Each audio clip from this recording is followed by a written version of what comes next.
What's up, everyone? This is your host, Rem Ortega, and welcome to the Pivot Chronicles podcast, a show where we learn how shifting in life can lead to success. If you want to share your own story, go to thepivotchronicles.com. For now, listen in and enjoy! Welcome to another episode of the Pivot Chronicles podcast. Today, we are here at Mactan, Cebu. The beautiful beaches is behind us, but it's currently raining, so we're filming indoors, but that's fine because we have a very special guest all the way from the United States. Let's welcome Alex B. Sheridan. Woohoo! Thank you. I appreciate it. All right, so Alex, can you tell us your background or anything about yourself, please? Yeah, so we help companies create video content that builds trust and attracts their dream customers. That's what we do now. But I started off I was in B2B sales for 10 years. And one day I decided I wanted to become an entrepreneur. I wanted to give this whole thing a shot. And I wanted to find a way to, let's get to sales consulting, because that's what I do and grew up on. And I wanted to find a new way to attract customers. And I thought, this social media thing, this video thing, I think is going to be pretty big. And I saw LinkedIn, this was 2019, so this is way before, LinkedIn's a totally different place than it was back then, of course. But I saw the power of it, I believed in it. And so I started creating content on LinkedIn, video content, talking about sales and leadership, because that's what the business was. Yeah. And then I quickly discovered that customers were starting to reach out to me. And the light bulb went off, and I was like, I don't want to talk about cold calling and sales. And I was like, I want to talk about video content. And I think creating content and becoming, a person of authority in my space and attracting my customers to me instead of constantly having to hunt them down, which is what I was doing in sales for 10 years. And that sounded really appealing to me. So I kind of pivoted the business. And then I've been doing this 3.5 years now, where we help companies create video content that does just that. Wow, that sounds amazing. So can you tell us more about the pivot journey, from where you were working before, and then what's the mindset like, and how did you change? How did you grow into that person who wanted to help more people and wanted to reach more people and show them that you can do more aside from cold calling and doing sales the traditional way? Yes, I think for me, I was in corporate America, and I think it was a great job, a great company. I learned a ton there. But I felt constricted. I felt like I was kind of in a box. I always had a lot of creativity, and I wanted to showcase my talents and gifts and things like that. Yes. But I never really fully got to do that in my job. And so in 2019, I was just going through a rough time personally. My career, I started a new division of the company, and it was just starting very slow. It was painfully slow. It's a lot of things. Honestly, I think in life, a lot of times when we hit kind of a low point, you've got an opportunity to either hit it and stay down, or you hit it and you bounce back up and you create something amazing from it. Yeah. And that's really what happened for me. It was I hit this low point in 2019. I was like, man, I'm going for it. If there's a time when, my back's against the wall, I've got nothing to lose at this point. I've got all the opportunity in front of me. I'm going to do something with this. Yeah. I'm going to take this opportunity, this challenge, and I'm going to build something amazing from it. And so it was kind of the birthplace from everything else that came. That's amazing. I think as creatives, we get this kind of feeling that, when we're constrained, kind of in a box, and then, we get told okay, this is how we should do things, and there's nothing we can do about it. We feel so, stuck, right? In that position. And that's usually when you feel or you think about changes that you can do with your life and start seeing opportunities, right? So how were your skills in sales able to help you thrive in LinkedIn, right? Because you mentioned you had this experience and then you knew people that needed this kind of help, right? Yeah, honestly, my sales background helped me tremendously in entrepreneurship and in content creation, because in sales, a really good salesperson to be successful at sales, you have to know your audience. You have to truly understand where they're coming from, what they want, what they don't want, what their pain points are, what their challenges are. So I almost looked at content creation was just amplifying what I did in sales. It was going out talking about the things that they cared about. It was being consultative. It was adding value. But instead of doing it one-on-one in a meeting now, I was able to to do it to the Yeah, masses. And I was like, this is amazing. amazing. This is perfect, right? So like, it was really appealing from that standpoint. But yeah, I think that's one of the biggest mistakes that content creators make and businesses make when they're trying to come up with a content strategy and execute it, is that they think all about themselves and their own shit and what they think is cool and what they want to talk about, and they don't think enough about the customer, about what's in it for the customer. And every time I make a video or I'm creating some type of content, whether it's a podcast, YouTube video, a LinkedIn video, or TikTok, the only thing on my mind is what is the customer or the audience going to get from it. Yes. And I'm going to build a brand off that. I'm going to become one of the most trusted companies in the industry because I'm delivering so much value to the customer and I'm addressing the things that they care about open and honestly. So I feel like during a period in like 2020-ish or like 2021, there was like a period wherein short videos really popped up, right? Yeah. And I feel like seeing your videos before and with your interviews in the podcast, I already saw that you were doing it already. So you were in the game early. Can you tell us how you were able to develop your skills to create like a brand in demand through LinkedIn and through video from that point? Did you see this kind of future already where it's already the attention economy and people just focus on videos, right? Yes. Because before TikTok is not that popular, right? No. So how were you able to develop your skills from there, and did you see this coming? So I mean, the way I saw it was like, when I started creating content heavily in 2019, when I got serious with it, I did have the feeling that video was going to be more popular. I think everyone would have probably guessed that. But so like, I was always talking about video, but I wasn't making a lot of short form. Well, I was making short form, but not vertical style videos back then. So that I didn't see, it becoming what it is today, where it's just like every platform is so dominant with short form vertical that if you're not doing it, you're not even like relevant anymore.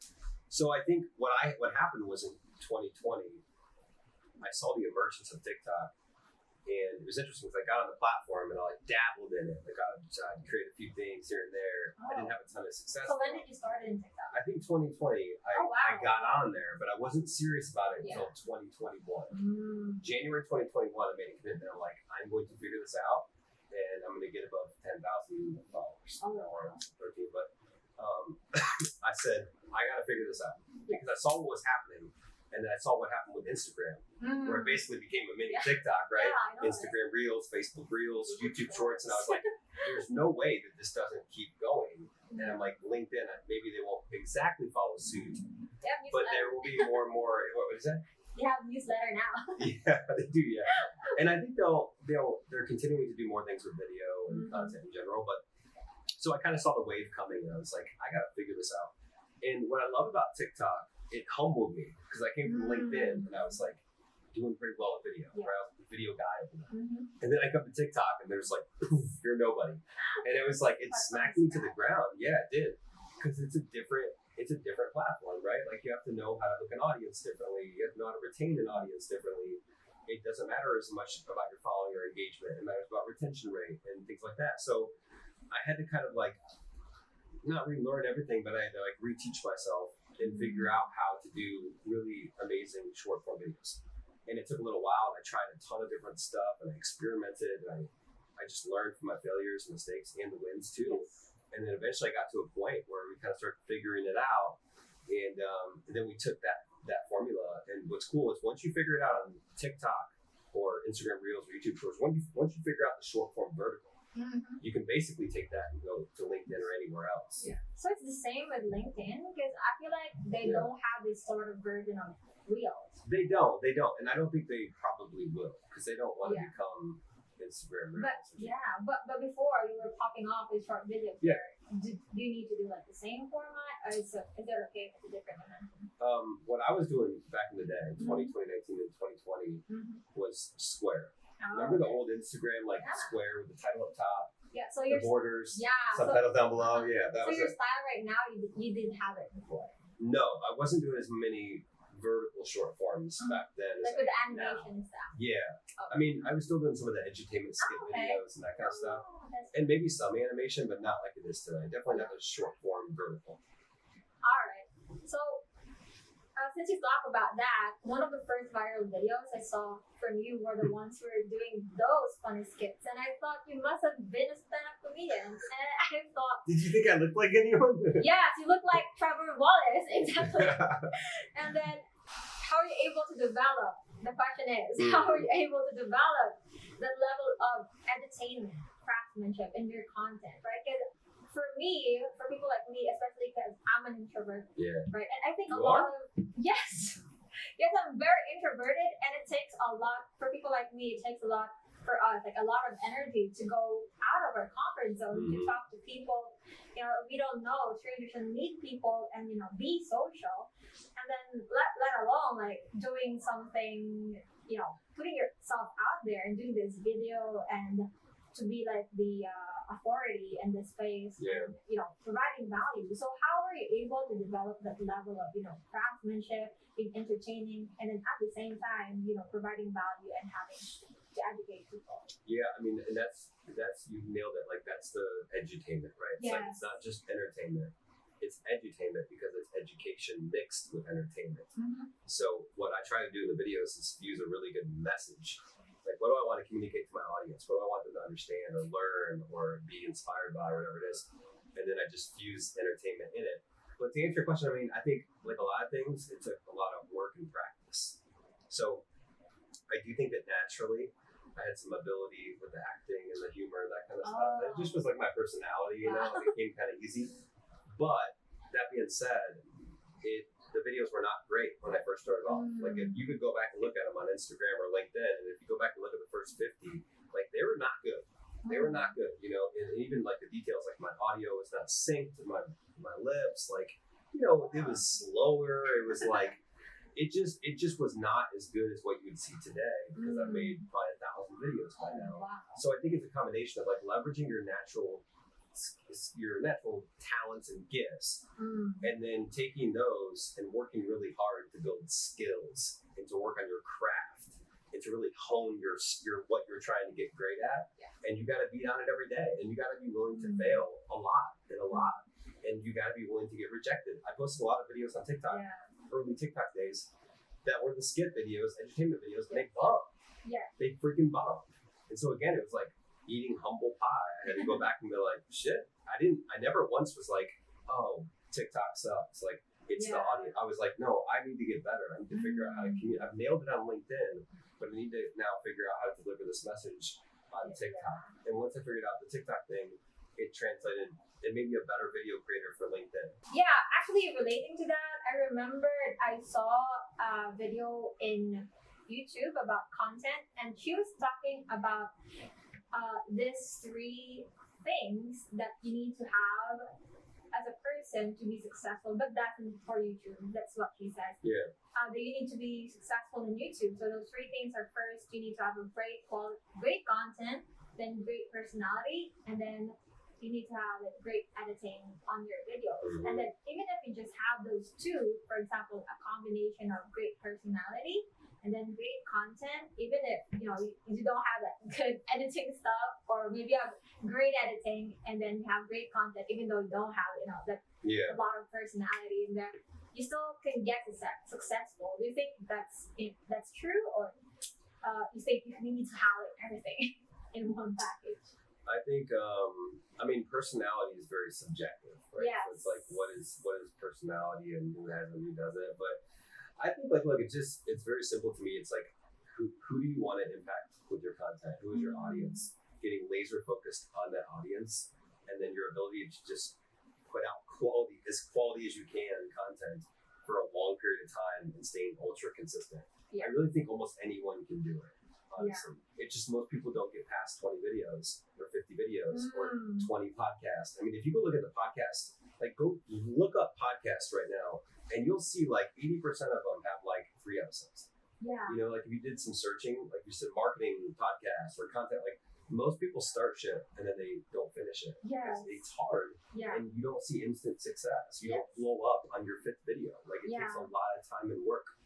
So I think anyone that's going to carve out a YouTube channel or a TikTok or LinkedIn or whatever it is, like if you just got laser focused on who you want to serve, and you try to put out content every day to serve that audience, and you try to get better every single day, and you're consistent for years, like you're just constantly getting better. And if you need help, like go find help to get better. Yeah. You'll find a way to win. And also, like, relating to that, I want to skip to another question, because we all know that you need to be consistent at doing something before you can see something picking up, right? So that you can know like if it's growing or not, if you can get successful or not. But what do you think? How do you think can people? Let's say people watching this, they want to start or listening to this, they want to start doing content to develop their personal brand or get it to help their businesses. But how do you think can they tell that this is working and they should keep going at this? Do you think that they should do something like give it time or say something like, oh, maybe I should give this like a year or two? Because a lot of the content creators, for example, like Alex Hermosi, he says that even if as big as he is now, he has to do it for like years and years and years. So it's hard to sell for entrepreneurs, especially those who are starting, to know like, oh my gosh, when should I pivot? Yeah, it's an important question, like, right? Because you're trying to be successful at something, and then you get to a point where if it's not working, you wonder, should I just keep going? Like, should I quit now? But if I quit now, what if I would have kept going and it would have worked 6 months from now? Or is it genuinely time to do something different? Here's what I look at, and this is how I assess with companies too. In your content, you should be looking the first 60, 90 days. All you should be looking at is qualitative feedback. Meaning, what are people saying about your content? Are you at least getting comments from hopefully people in your audience, industry, the people you want to attract? And are they saying things like, wow, this was really insightful, this was really helpful? Or I shared this with my VP the other day. Like when I started my podcast not so long ago, I wasn't looking for it to be the top 10 podcasts in the first 90 days. What I was looking for was the feedback, and I started getting the feedback via DMs, via comments, emails, where people would say, man, I just listened to your last 3 episodes of the podcast. It really helped us build our strategy for my small business. Thank you so much. Or, man, I'm binge watching your podcast now. It's so good, And so I think you need to look for that qualitative feedback in the first 60 to 90 days and really hone in on, are people resonating with the content?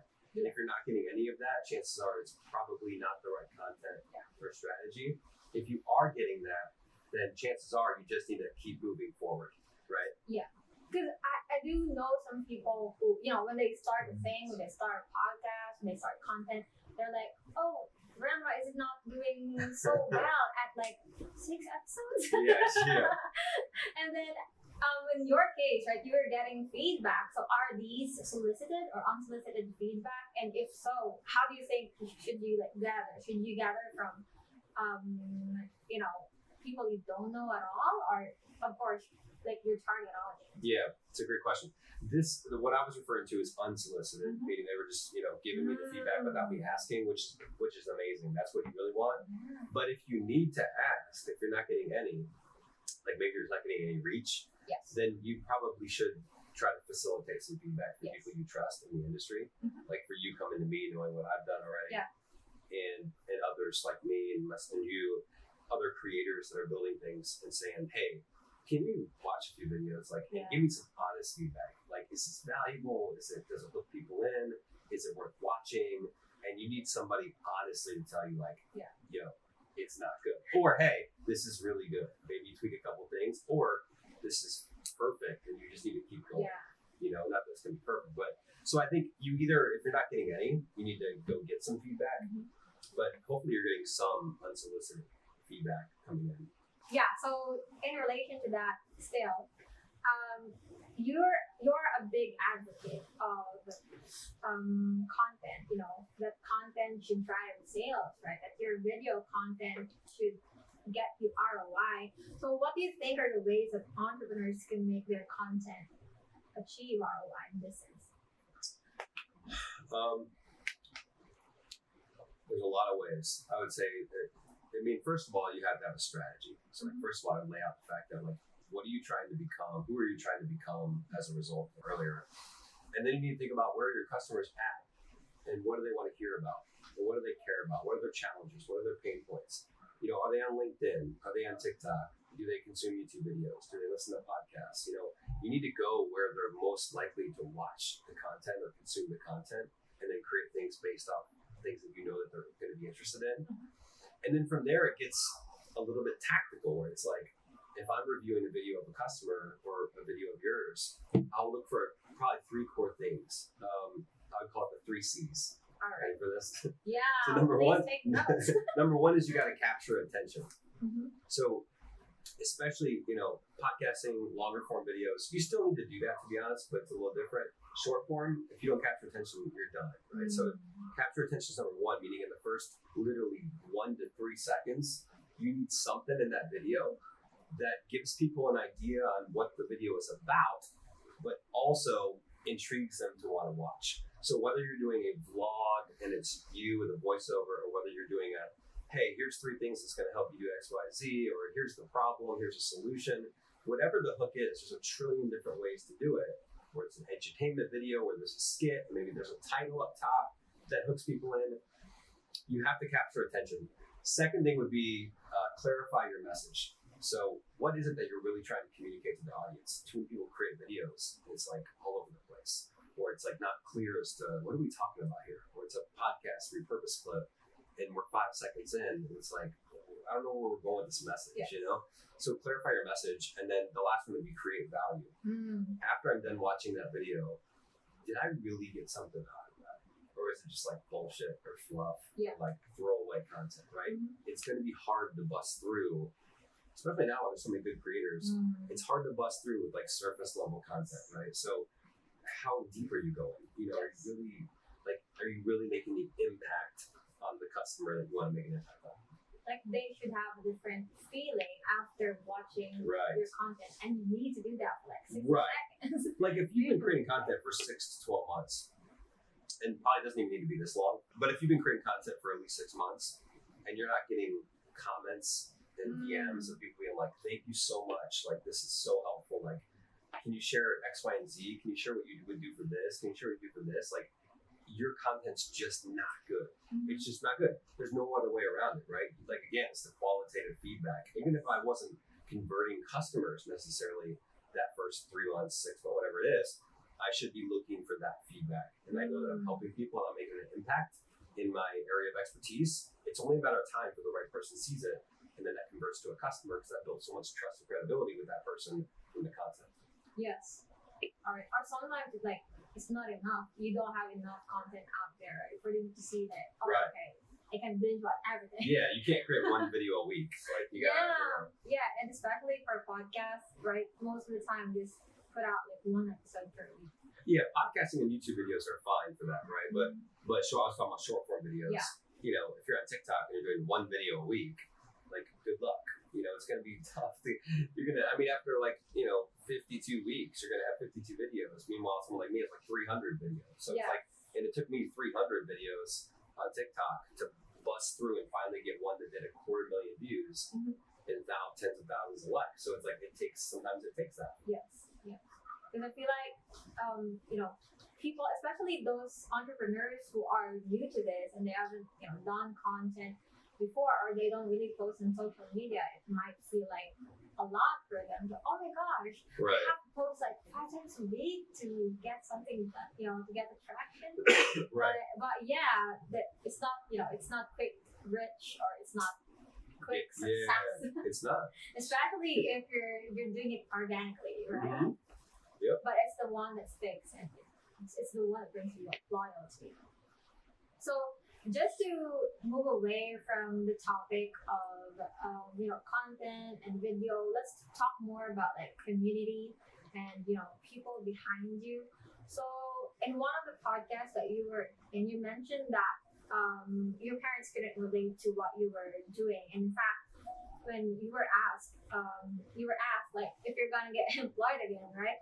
And actually, I do have like a similar experience. And when I heard that, oh wow, because most of the podcasts I've been listening to, they're always saying that, oh, I have a very supportive parents, I have a very perfect family, and I thank my friends for this and that, and my family is always right behind me. And I feel like oh my gosh, am I like the outcast here? Does everyone have like a perfect family? And I feel like people are not really talking about this, and so a lot of people feel left out because it's not all the time that there are going to be even your like relatives, your family, they're going to know and fully support you from the get go.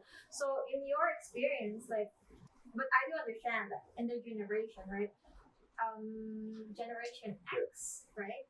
It's not normal for them because jobs like these they didn't exist yet. But in your case, how were you able to deal with that, and how did that impact your career transition and be able to still build a community outside of your friends and family? Well, I mean, the one thing is like I think that you can't really.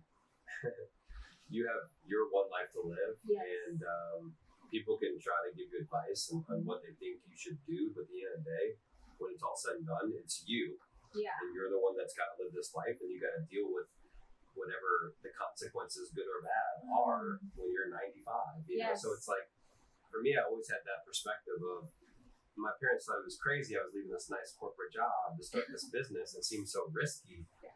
But I was like, I have to do this for me because they're not going to, if I don't do it in then 70, 80 years, it's not them that has to deal with the fact that they didn't do that. It's me, right? I got to come back and face the music on that.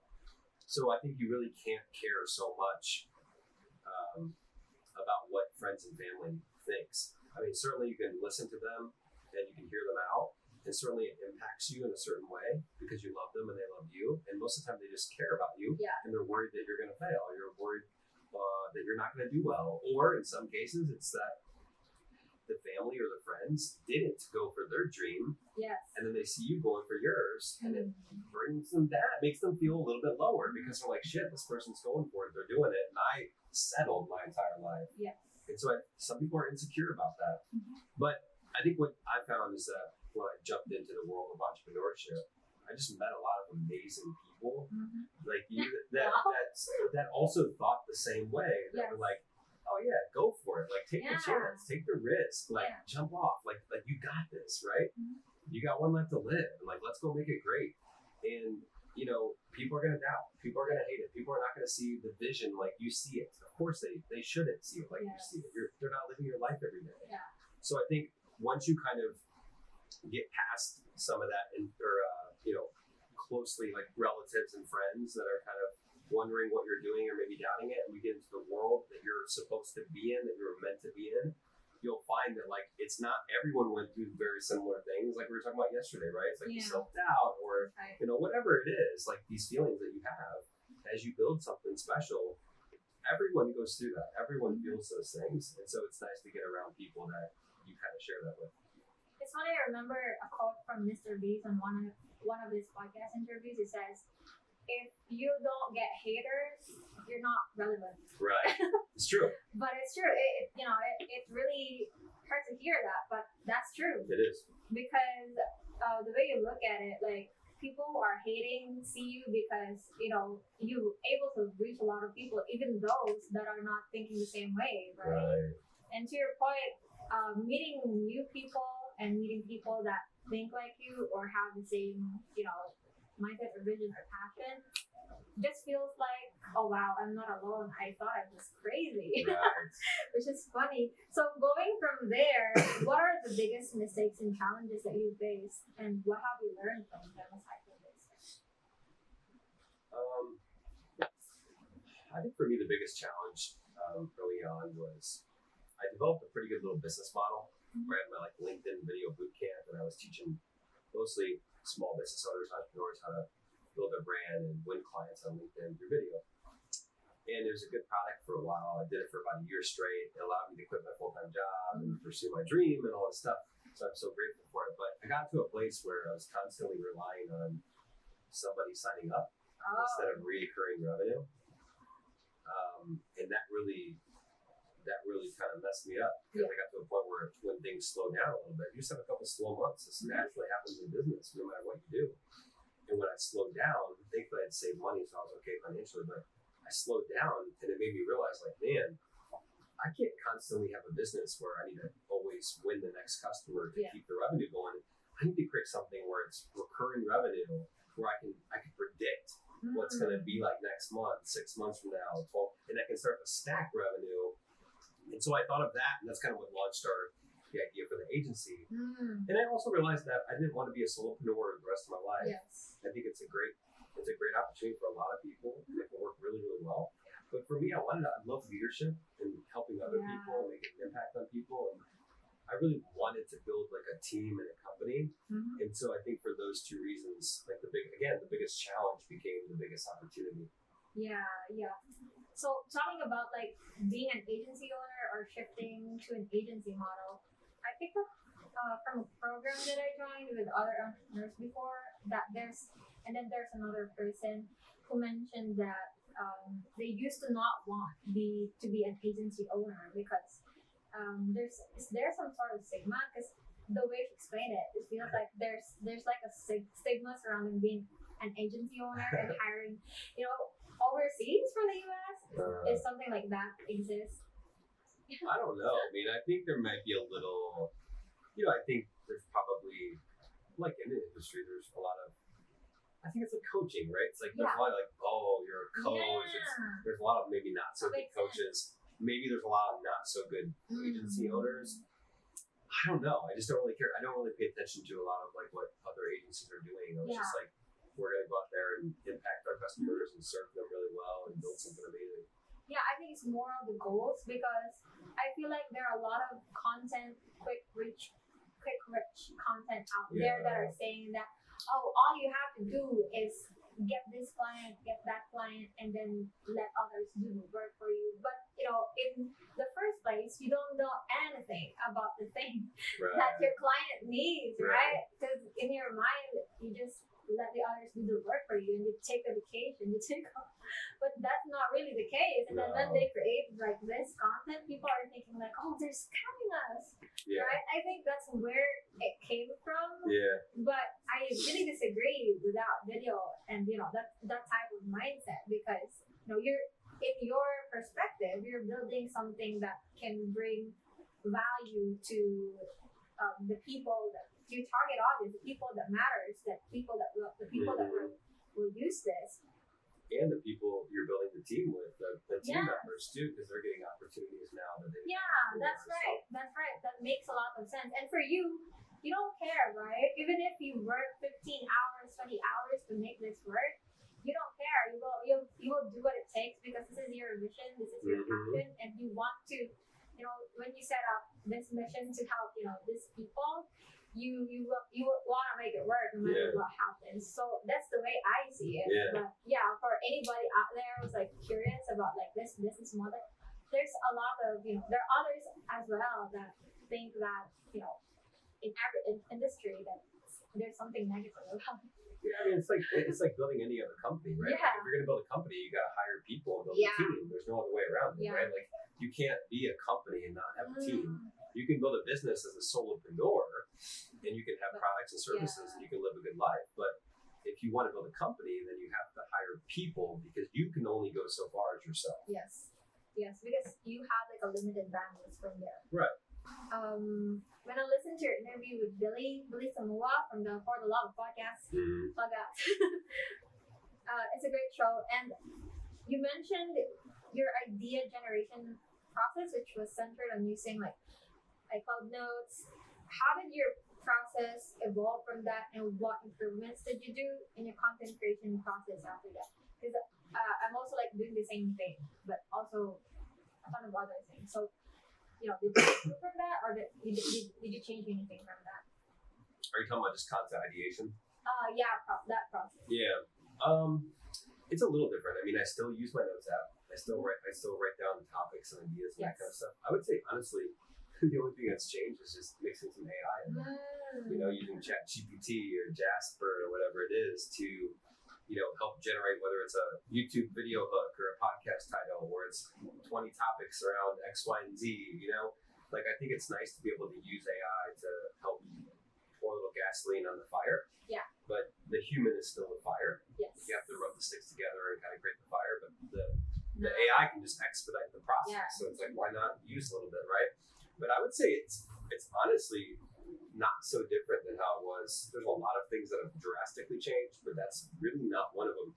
I still have my notes app on my phone as I come up with ideas, or have a meeting with a customer or prospect, or I'm talking to you. Somebody asks a question, there's a TikTok comment or LinkedIn comment or whatever it is. I just write down what they're asking or what they're curious about or something that came to me. And then I formulate that into videos, text posts, podcasts, YouTube videos. Yeah, it's also easy to access, right? And that's what I thought. Like, if you need like some sort of note-taking app or like a second brain, you need to make it so that it's very easy to access. Mm-hmm. And so, yesterday we talked about like a little bit about like the products and all that stuff, and I wanted to ask you some of those with regard to in relation to my situation, so that there's a specific thing, right? Yeah. So there might be people who are listening that are online service-based entrepreneurs too, and I want to be transparent and ask this question. So in my case, I started with myself, and then I realized that I needed to increase the bandwidth to serve more clients and to reach more people, reach more podcasters. And so my main products personally are like SMM editing and podcast management, and I just want to focus on like podcasting. I've been able to grow to 3 people on my team helping me out. But the challenges here in the situation is balancing content creation, managing people, and generating leads, as I'm still doing a lot of fulfillment from my side. So in this situation, what do you think is the first thing that you will do, right? Because I believe that there are also other people who are in a certain level and then they cannot break out, and it's hard for them. And do you think you should like lower prices and focus on outreach or onboard new clients first, or focus on solidifying your content or funnel for the long term? So there are a lot of ways to go around, and then you don't know which one to pick. So the first thing I always do with a new business, and I don't know if I told you this or not, but I have another company. It's a software company. I don't think I told you this. No. I have a co-founder, and then we have another business partner now. So it's kind of a three-way ownership.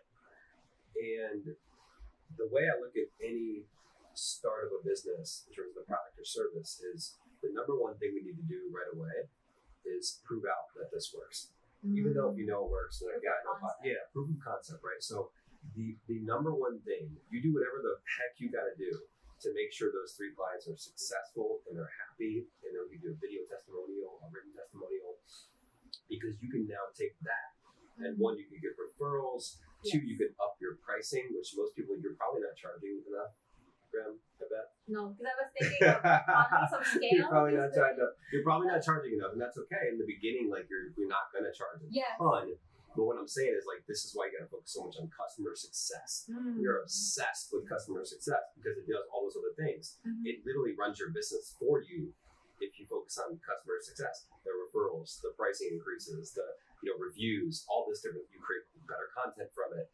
So I would say the attention goes there first, and whatever you got to do, if you got to work 14, 15, 16 hours a day to get past those first 3 months to get those customers successful to where you can charge more, hire more, that kind of stuff, then you do it.